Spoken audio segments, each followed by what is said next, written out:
Hey, Dan Passarelli here. Well, this week is kind of a big week. We've got the Fed number, but in all likelihood, it's probably going to be a sleeper.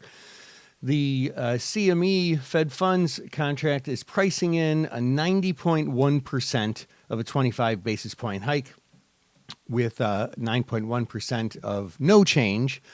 And that's kind of what everybody's been talking about, expecting what they've been calling a one and done sort of scenario from the Fed moves. But you know what?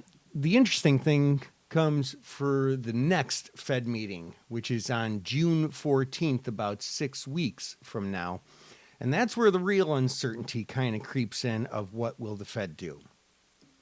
At that meeting, there's a 67.7% chance factored in and of no move, a 28.8% chance factored in of another 25 point basis move, and a 4.5% chance of a 25 basis point cut.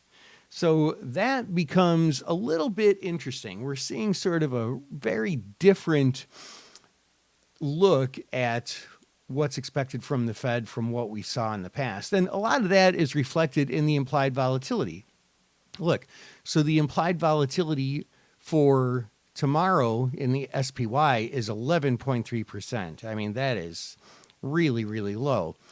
And the May 3rd and May 4th, which both have this coming Fed announcement in it, they still only have a 16.57% implied volatility, which is the lowest I've seen for going into a Fed meeting since they started raising rates.